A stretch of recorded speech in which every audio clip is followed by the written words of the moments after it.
Buenas, mi nombre es Francesco Génova. Soy estudiante de la UTEPI en segundo semestre de Análisis del Sistema.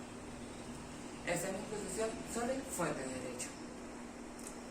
Para empezar, las fuentes de derecho son esas normas o reglamentos que se consideran para crear, normalizar, evolucionar o extinguir una misma ley, norma o en simple definición el derecho mismo.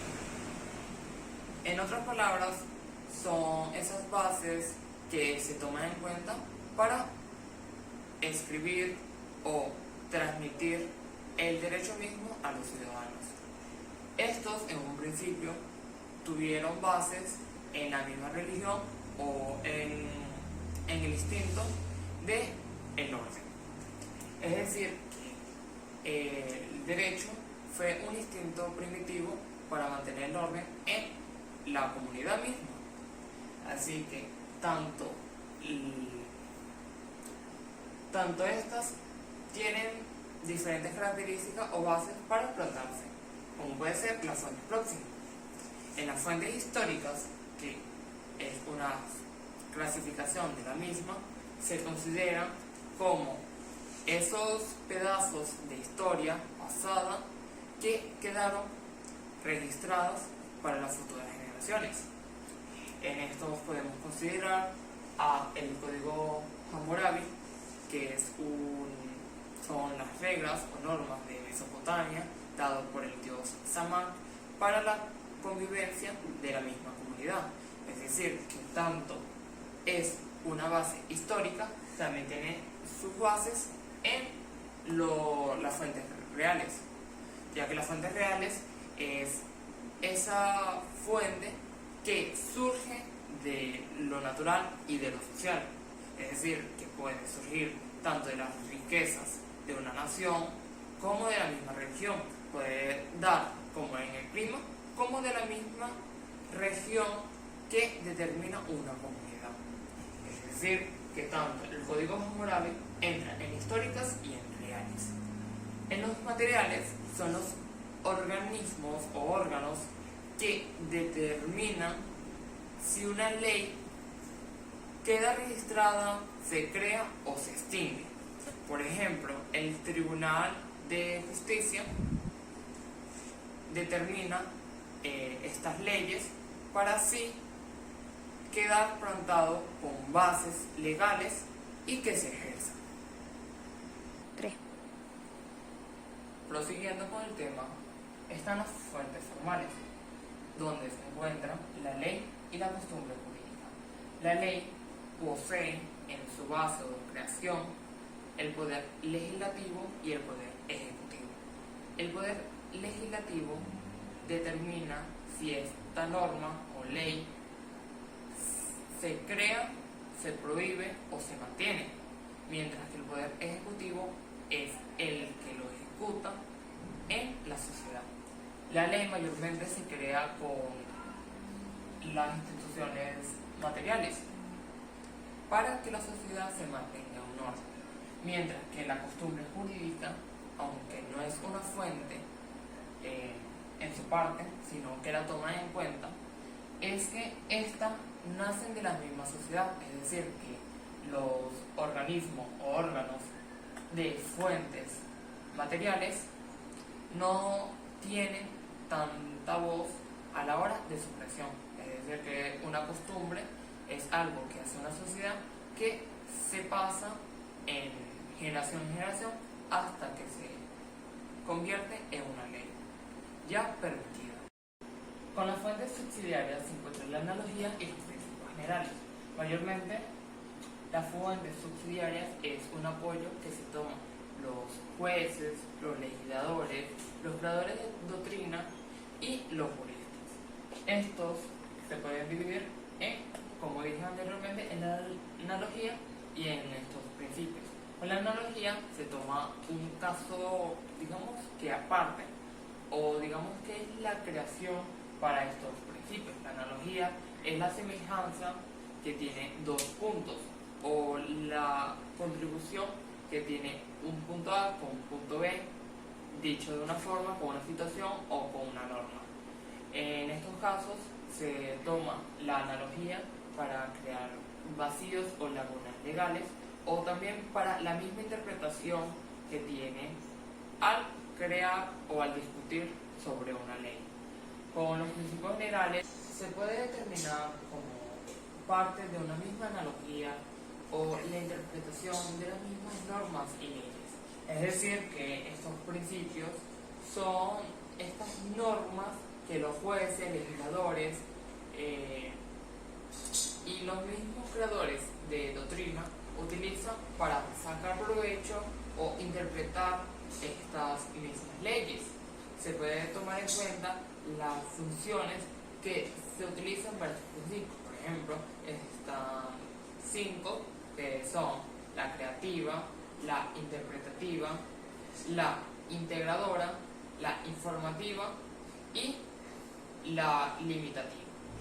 Con la creativa y la interpretativa se puede encontrar una semejanza o analogía en la cual la creativa toma más partido en una interpretación más libre, mientras que la interpretativa se puede sacar lo más importante de esta para así tener una interpretación totalmente distinta de una misma ley.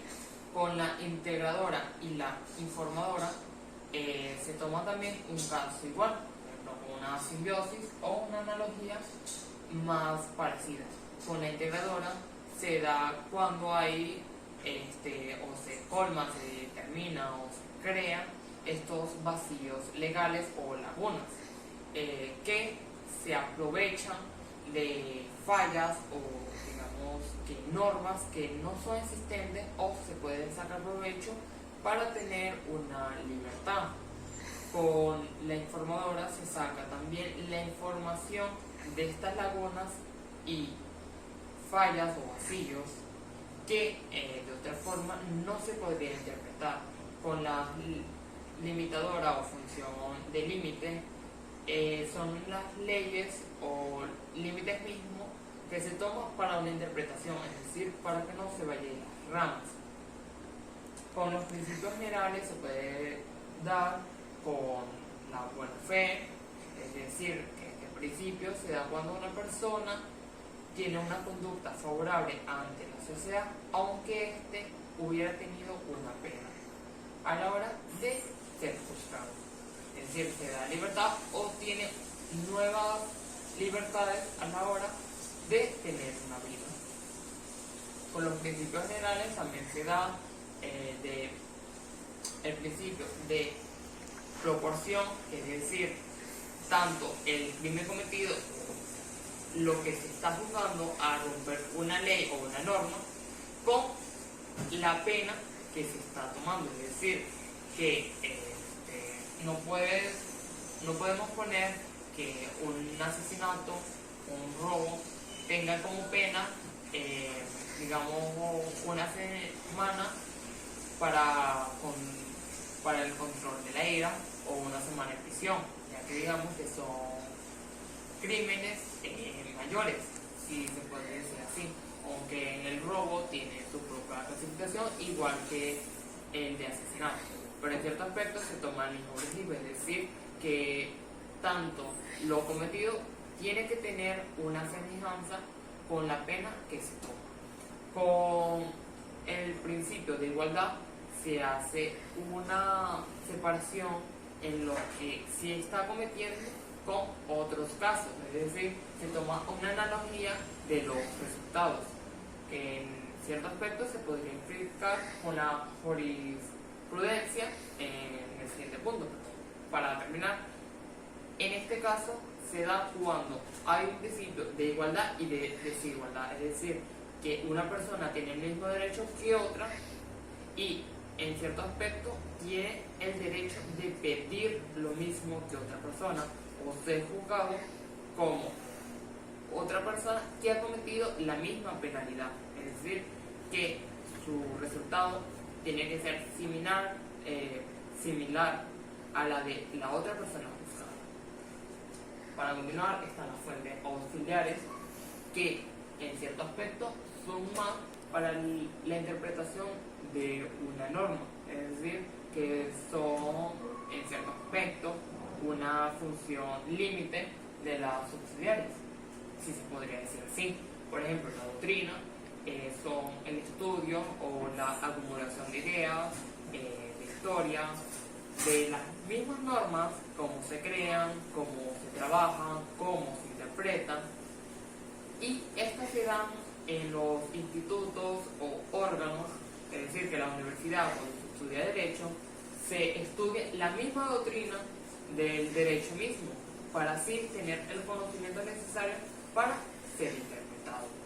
Con la jurisprudencia se da, como dije anteriormente, con la igualdad, es decir, que esta evita que un mismo caso sea juzgado de diferente manera.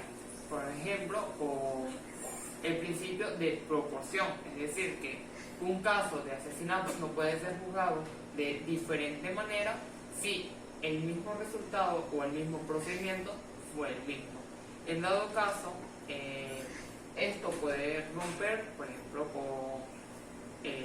cuando se hace un trato para la información. Por ejemplo, si un grupo de personas hace un asesinato en conjunto y una de ellas da información, puede tener el derecho de pedir un permiso, es decir, bajar los años o alguna libertad en cierto aspecto para así revelar la información. En este caso, la jurisprudencia queda en alguna similitud, es decir, está pagando la misma pena, pero por su apoyo en el caso se le baja los años o se le da alguna libertad, ya que quedaron en un trato.